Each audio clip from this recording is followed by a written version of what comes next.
Well, welcome to another episode of the Grazing Sheep Podcast. I'm your host, Big Tom Perkins, along with Dr. Cameron Meyerly. And we're coming fresh off the Eclipse. Were you in total darkness over there? Yes. We drove up to Mount Vernon, Ohio, which was just across the line of totality. Okay. And let me tell you, it was worth the trip up. It's not that far. Afterwards, we'd kind of made mention it might have been fun to go even further just to see what I mean, it got pretty dark. Okay. But for that duration to be extended and get right in the line of it would also be pretty cool to to do in the future. I wasn't too excited for it.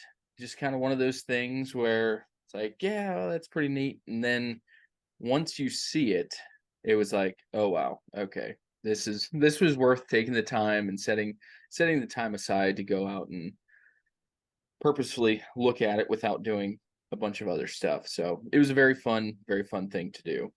Yeah, I kind of felt the same way. I had gone to the bank. I was waiting on somebody to show up with something, and I can't remember what it was. I had to wait on something before I could go to the bank, but I don't remember what that was now. But I headed to the bank, and as I was coming back, I was seeing people out in their yard with their fancy Eclipse glasses and looking, and I'm like, I need to get home if I want to see this because I don't have Eclipse glasses. I was just using the welder's helmet. And so I pulled up in front of the shed and hopped out of the car and ran in, grabbed the welding helmet and threw it on and went out and looked. And I'm like, yeah, there it is. You can see it just kind of looked like a crescent moon kind of a thing. And then we never got totality, but we got pretty doggone close. It got, Yeah. I had heard people say before too that the shadows were eerie because it got dark enough that it reminded you Mhm. of very early in the morning, but then you had all these shadows that you would not Yeah. have very early in the morning because the sun's not up to cast a shadow yet. And so that part was kind of weird. And It I kept looking out at the animals just to see what they were doing different. And two things that I noticed was that all the birds quit. It got really, really quiet. And Sasquatches were out just walking around carrying rabbits and just petting them instead instead of just eating. right. But Yeah, that once, tends to happen. Tends to yes. happen. So then it started to go the other way and it started to get more light, and right away I heard all the birds chirping like crazy, and it just sounded like first thing in the morning. And and then I looked out at the Sasquatches and they were just eating the rabbits by then. So everything was back to normal. They reverted back to just Yep. normal life. Yep. Yeah, it was, I think for me, the most interesting thing, like I said, we were just across the line. Once it hit that totality, you could actually look. I don't know if you were supposed to, but you could actually look without the glasses and just see the full that Yeah. full circle being Yeah. covered up. And that was it was very neat to see with the naked eye. And then the most interesting thing for me was we kept saying like our eyes felt like they weren't focused because it was different than dusk. Like it was different Yeah. than when the sun goes down or when the sun comes up. It was just a different dimness. There's like a dullness of light. And the interesting thing was when the temperature Yes. got cooler Hmm. and we're sitting there and it's like I think we were in t-shirts and shorts because it was a beautiful day in central Ohio, and then all of a sudden it was I could have a sweatshirt on, or Yeah. I could have worn my pants. Like this is a little chilly. Yeah. So yeah, it was definitely worth the watch. I didn't have to go that far. I know Dr. Weaver, who was on here, recorded with us there, was up in Ohio for the eclipse, and certainly had a substantial drive there. And he said he thought it was worth it too. So, so it was a very fun thing that doesn't happen very often. One of the interesting things we talked about, you go back and think about just native people, and Oh whether it yeah. was South America or or uh, here in North America. And Central Ohio, again, we just live about 7 miles south of what they call like mound builders or the Indian mounds, Yeah. and actually had a built mounds to track lunar calendars. And Hmm. so we're sitting there going like, oh, wouldn't you? And like those people knew, they probably had knew they were sitting in the line of totality before before we did. So it was just kind of funny, those observations. But you go back and think, if I didn't have somebody on the news telling me today that we were going to have a total eclipse, you'd freak out pretty pretty Oh good yeah, at you three think o'clock in the so? afternoon Yeah, you if you kind of didn't know wonder what was what was happening. happening. What was happening? Yeah, it was pretty strange. So we got over that, and then we had to start gearing up for our big, well, we had our big day too. Moving sheep. And you got the barn cleaned out, you got Barns sheep all moved cleaned around. out. Got the sheep moved around. We had two ewes lamb before we got them to where we wanted them. Lambs out on pasture, I guess technically three times now. Well, two on pasture and one on the dry lot. So You're practically an expert it won't be in long now. I'm sure of it. pasture lambing. Yeah. Yeah.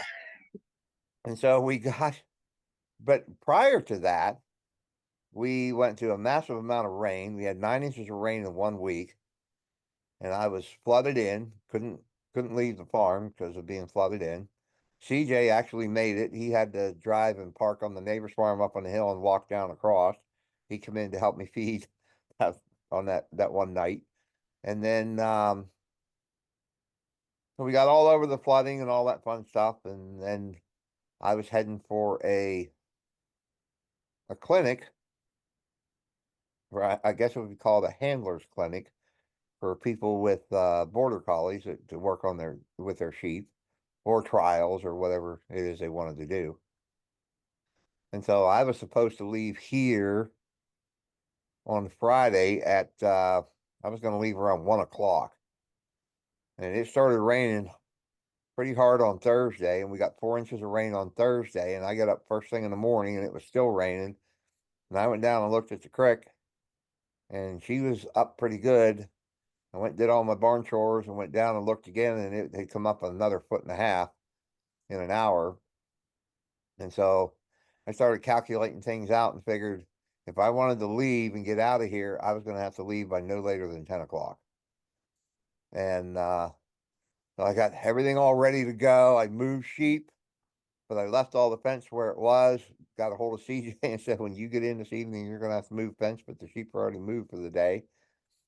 And I left. And when I hit the main road, I pushed water all the way up to the bridge. If I'd have waited probably Crazy. another 15 minutes, I wouldn't have been able to go. Crazy. I know you sent me a picture and I had asked if you had a canoe or kayak to make it into town for provisions, and your response was had to be a wild ride because this water's moving pretty fast. Yeah. Yeah, that's crazy. But your grass is liking it? The grass is growing. I worry about the biology in the grass only because everywhere you step, water squirts out from underneath your feet. It is just unbelievably wet. It's like living in a swamp. It's just, I was out wearing shorts today and moving fence, and the insides of my legs are just covered in mud because every step you take, water just squirts up past your feet. It's pretty nuts.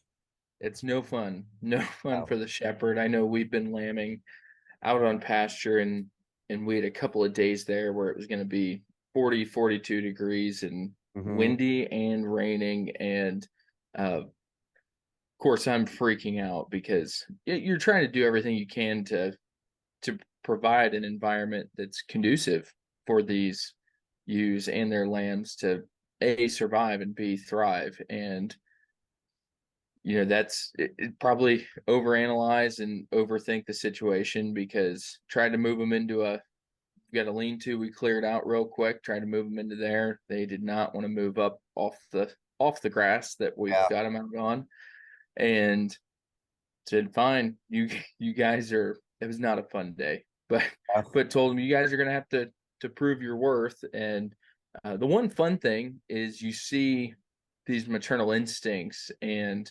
the the genetics that you've cultured over a number of years now actually working Yeah. in the environment in which a lot of times we think is too harsh for them. And these animals will go out, where we're at, in Mm, this part of the country. I think we don't give them enough credit for what they will withstand in the environments in which they'll raise a product for us. So it's been encouraging, little stressful here here and there. I think as it always will be, but it's been good, and they're proving that they can do their job. We had one ewe actually busted uh, out of the poly wire and took her lamb with her, tucked it into the hay barn between like two bales. I went out the next morning, and it's like, I mean, if that's not maternal instinct, I don't yeah. know. I don't know what is. But Yeah. when you have a pretty substantial wind coming from the west, and you go out to do a midnight check, and user laying down with lambs sitting right beside him on the east Mhm. side of him, blocking wind. It's just fun to see them out in their what we'll call their natural habitat, Yeah. doing the job that their instincts are telling them to do. So it's been fun. That's pretty cool. Yeah, I know that Saturday at that handler's clinic, it was a little chilly and that wind just wouldn't quit. And I had taken I didn't take any shorts, so I just had jeans, just a t-shirt, and I had a coat with me, and I had a raincoat with me. And it was cold enough that I put the raincoat over top of my regular coat because I was freezing. And Right. I had grabbed the stocking cap just just in case. And I wore that all day Friday. Or Saturday, I mean, I guess, because it was cold. The only time I wasn't cold when it was time for me to get up and work my dog. Because Yeah. then, So when did you get your dog? We're going to talk about border collies today, yep. or herding dogs in general. And Hmm. so you grabbed Chase. Wasn't that long ago? Well, I had a friend of mine start looking for a dog, friend of ours, I guess, start looking for a dog for us and or for me. And so a year ago, last October, I guess it was, she had found one. She found this dog. He was a year old. So now he's like 2.5 years old. And she worked with him a little bit, and he was doing pretty good. So she worked with him about a month, month and a half, maybe 2 months. And he hadn't had any training at all other than leash training. He's really good on a leash.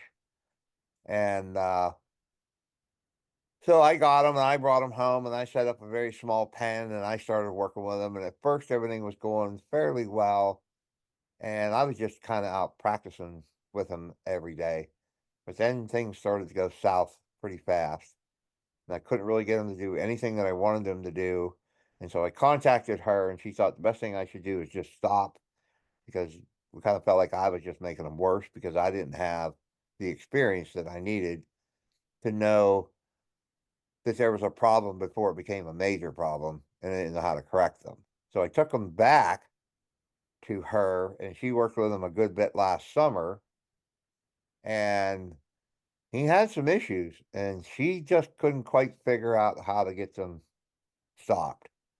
And so she recommended a fellow over in Zanesville, Ohio, and I spent the whole winter trying to decide because he's 3 hours from me. So 3 hours to drive over, have him look at the dog, take a lesson or whatever, have him give me the advice, and then 3 hours back home. That just shoots a whole day. And all I kept thinking was, I'll find a time when I can do it. Then I'll get a hold of him. I'll set the appointment. Then I'll drive over. And finally, about January, maybe it was, I finally decided the only way there was ever going to be a good day was if I just picked a day and I just did it because there's never going to be a day you can just go and take the whole day Yeah, off. that's how a lot of this stuff works. Yeah. So I finally just decided, I called him up and he probably thought I was nuts because I'd call him every once in a while, you know, and say, "Oh, I'm gonna try to get over there next week," and so he's probably like, "Oh, this is a guy calling me again that's never gonna show up," you know. But I finally called him. I said, I explained to him, I said, "Just gonna have to pick a day and just drive over there." So we picked a day. I drove over. He worked with him a little bit, and I know he takes dogs in and he trains them. And he had a handler's clinic coming up exactly 2 months from when I was there. And so I had asked him, was the handler's clinic really just for the handler to teach the handler how to handle the dog? And he said that's what that was for. I said, definitely sign me up for that because I really don't know what I'm doing. I said, in the meantime, would you be interested in training the dog?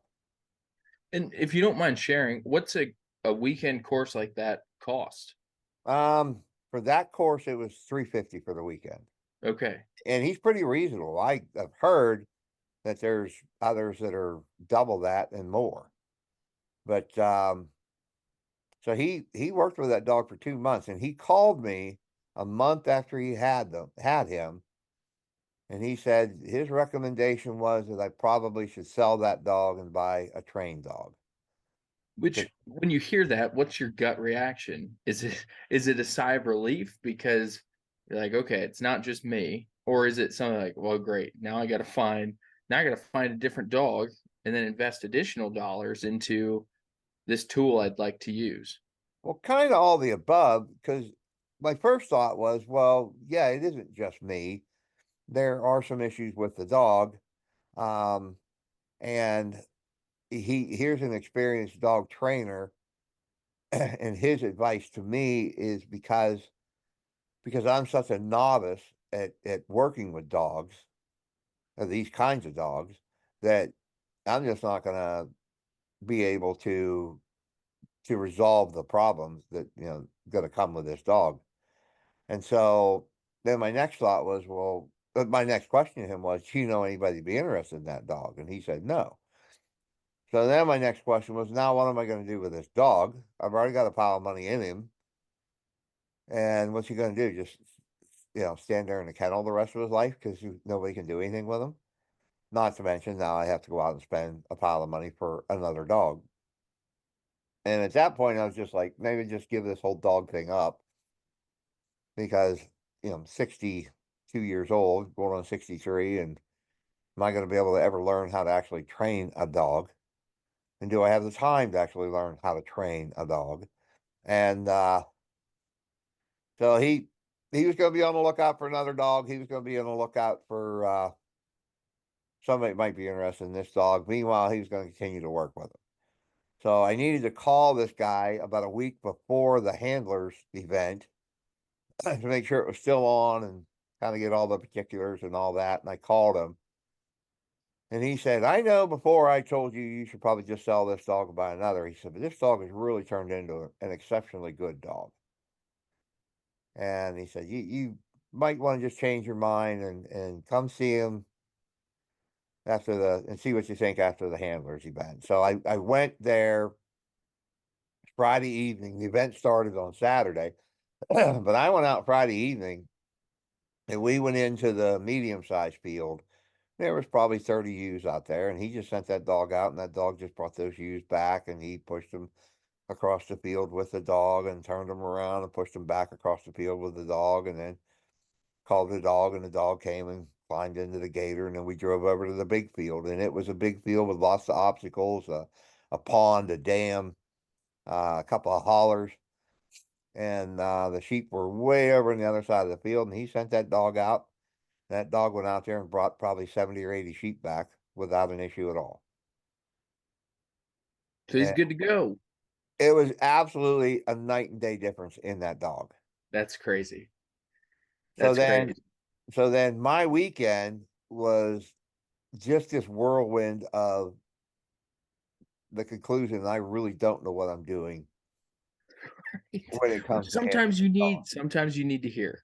Sometimes you need to come to that realization. It's not always fun, but it can be So helpful. right, so in the training process, and I am no expert on this by any stretch of the imagination. but there was an awful lot of you're in the wrong spot. You're standing in the wrong spot. The dog wants to go here, but you're in its way. You need to move over here.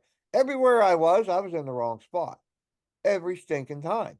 And I could not, and I'm still trying to process where I should be to get the dog to go where I want the dog to go. Now, this guy, Michael, he would send the dog out on an outrun and never say a word to the dog. It was just it was all his body pressure. Just in, Michael's body pressure. yeah, Michael's body pressure and just his all the movements in his body would direct the dog to where the dog was supposed to go. It was just incredible to watch the man do this. And he'd say, you got to back that dog off the sheet. And so I'd raise my hands and step forward. And he said, no, no, no, that's too much. And then he would do it, and his shoulder would literally go ahead like 3 inches, and that dog would just back up. And I'm like, I have no clue how to do that. But it was amazing to watch him do it. So so at this handlers event, you worked with him one on one with your dog. Um, once in the morning, once in the afternoon. That was on Saturday, and then the same thing once in the morning, once in the afternoon on Sunday. And he spent pretty much all of his time trying to teach people how to teach their dog. And so at my last one, we were in the medium-sized field, and he said, once you send your dog out, bring the sheep about halfway back. I want you to lay your dog down, bring your dog a quarter of the way around those sheep, lay your dog down, and then have that dog walk up and walk those sheep across the field. And the sheep get to the other side of the field. I want you to lay your dog down. I want you to call your dog back. So I did that.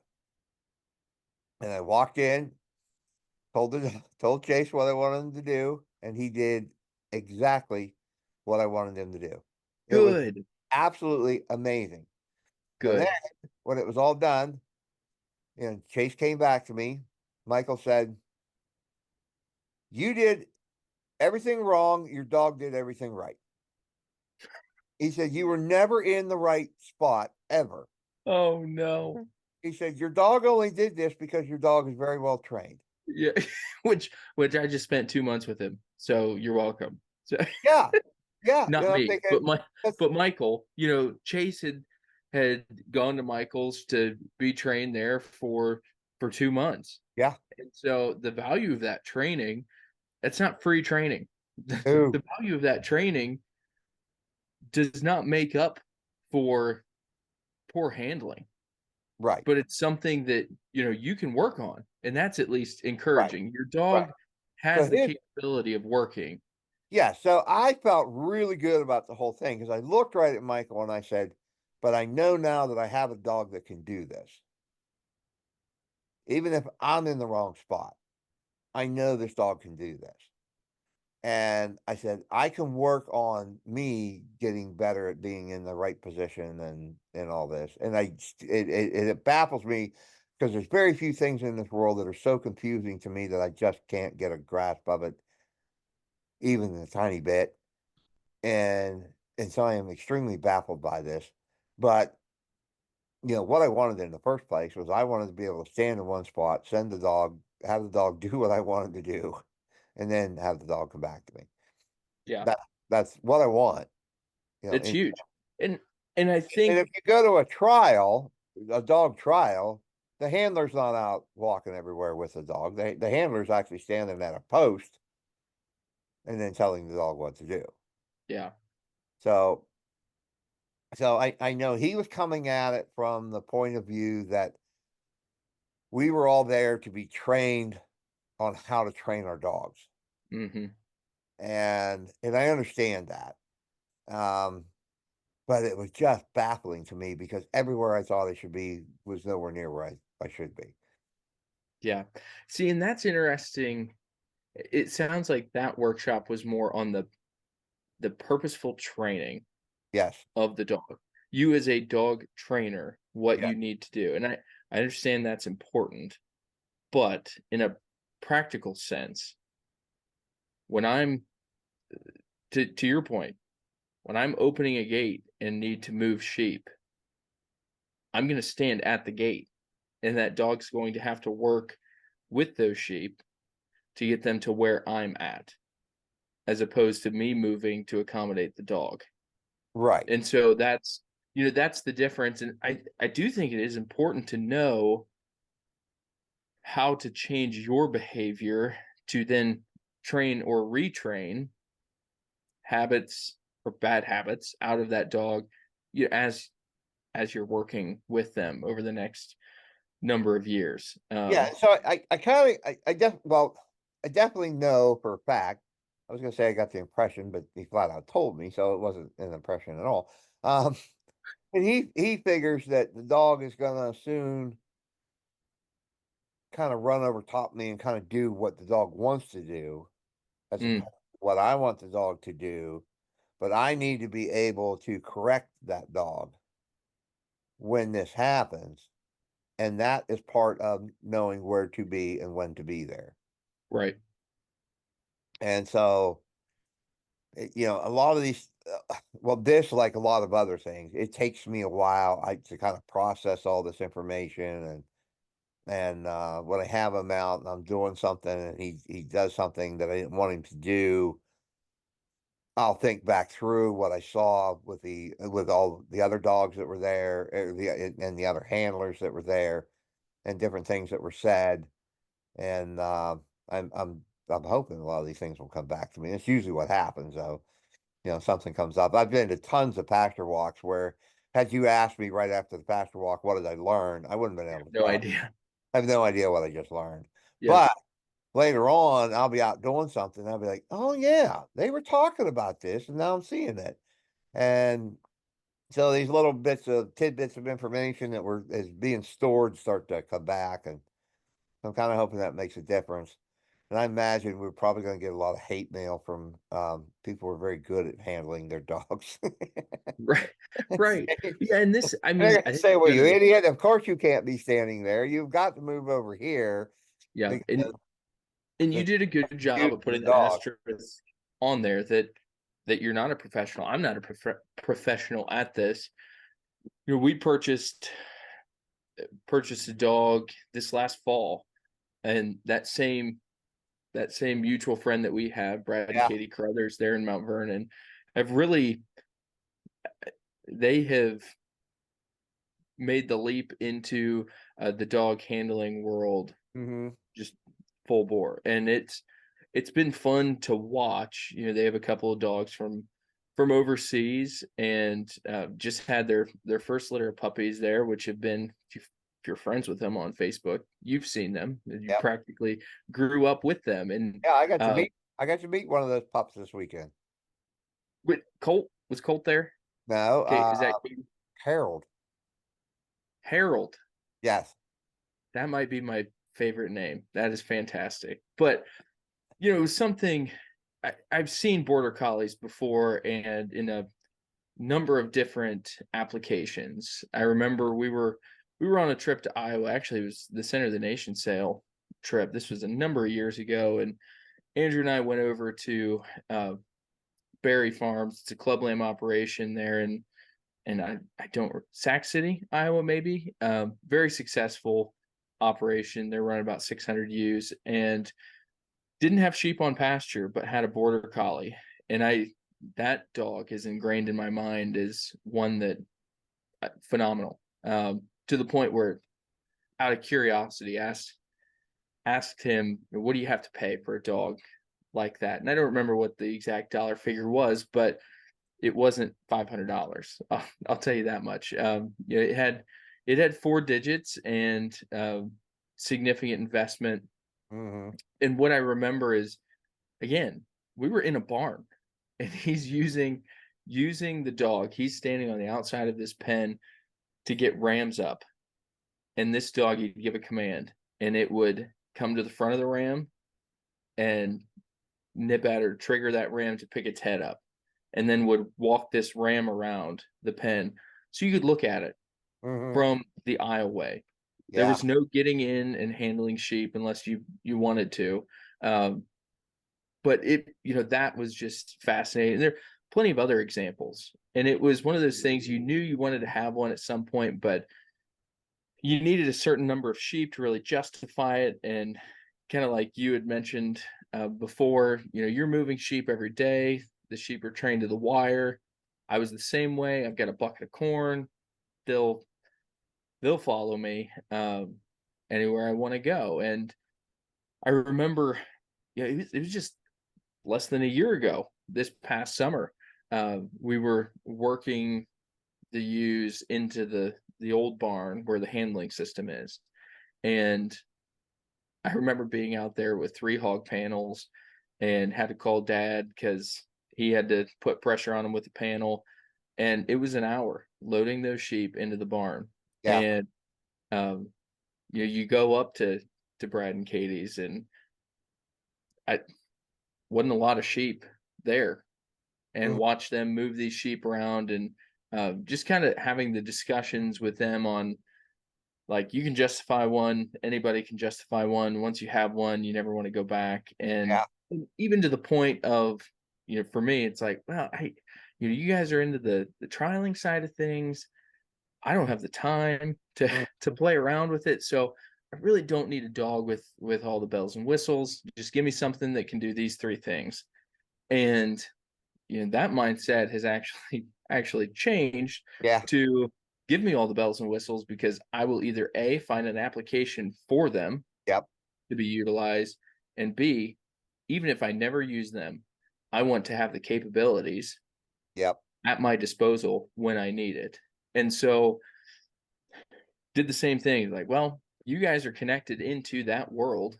I'm not. I'm too busy to get connected, but I'd really like a dog sooner rather than later. And so that's where Dawson came from. Yep. And he's a border collie, old dog, retired dog now. Was trained and trialed by Linda Fote there in Western Ohio, over in Sydney.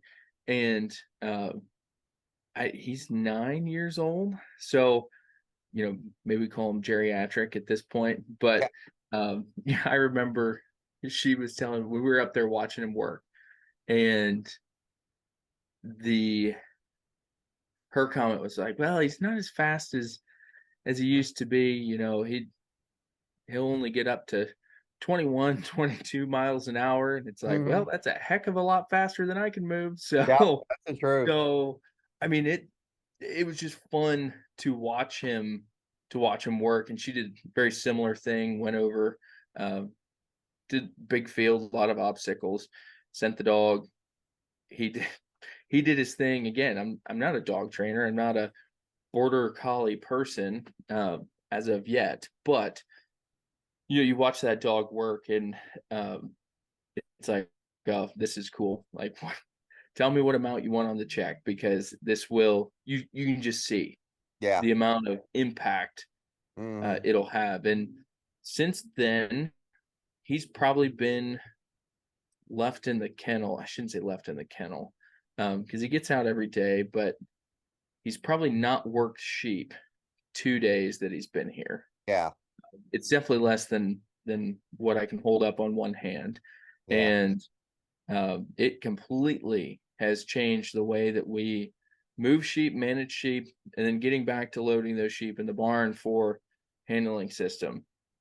No hog panels, one person, less than 5 minutes, and they've got Oh, a yeah. 5 foot door. Yeah, we've got a 5 foot door those use all funnel into. Um, but my advantage, as opposed to buying a 1 year old, he's 9. Yeah. He was in trials, was, I'm assuming, competitive, if he was around for that long, um, and just knows what to do. So his training definitely, much like Michael told you, Tom, would tell me the same thing, that the Yeah. dog is doing everything right.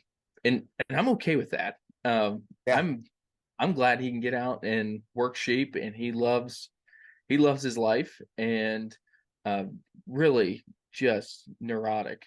And we've got a couple of bottle lambs, and I'll do chores, usually chain him up while we're doing chores. But first thing he does, walk over and just stares through the hog panel at the bottle lamb pen. It's like, chill out. Like, they don't care anything Mhm. about you right now. They probably think you're going to bring them a bottle. But Yeah. yeah, the herding dog thing, I think, is a slippery slope in a good way. Yeah, I think once you're involved in it, I can tell you right now, I would have a really hard time working without a dog. Yeah. Going back to not using a dog. And so I think the keys are for what you mentioned, Tom, educating yourself as a handler. Mhm. And I guess my advice is also go into it knowing that they're not cheap. Yeah. This is it's definitely more expensive than that bucket of corn to Yeah. try to coax sheep in. Definitely more efficient and a better tool, I think, to use. But just the cost. I mean, his dog food, $90 for a 50-pound bag, Yeah. and he'd eat. He would eat the gravy train if I if I fed it to him. But he's an athlete and he's an employee, so we're gonna try to take as good a care of him as what we can. Yeah. I was dog shamed while I was there because there were 9 other people there. And it wasn't very long before somebody said, "Well, how many dogs do you have?" And I said, "Well, just the one." And they thought I was very strange for only having one dog. And so the entire weekend was spent. What are you going to do if Chase gets hurt? You're going to need another dog. And they're like, What if you go to an event in the weekend? Your right hand man at home, CJ, he has to have a dog to work sheep." And so they were all just baffled that I only had one dog. So Yeah, and I have thought there's some days. I have thought about the possibility of having a second dog and maybe try to buy a more calm, better dog the next time around. But if I can get Chase to do here on the farm what he did this weekend, I will be ecstatic. But it's going to take, Yep, yep. I think just more time with just the two of us working together. I think will make a big difference. But when I took Yeah, him out it there, should. And I had a pretty good stop on him. I tell him lie down, he'd lie down, and had a really good recall. Every time and I don't know what changed, but somewhere along the line, I just give him that'll do, and he just turn around and come running to me, and all excited and happy to see me, kind of thing. So we'll see where we go from here. I'm excited and hopeful. So we'll see what happens.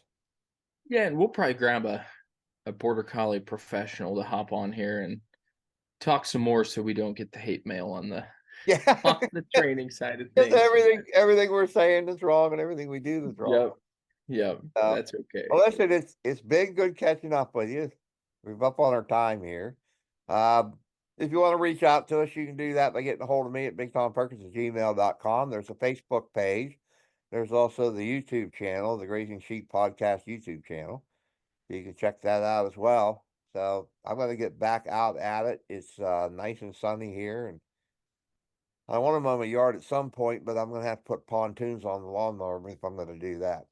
So it's Nice. a little wet Nice. out there. So we'll catch you later there, Cam. Sounds good, Tom. All righty. Bye.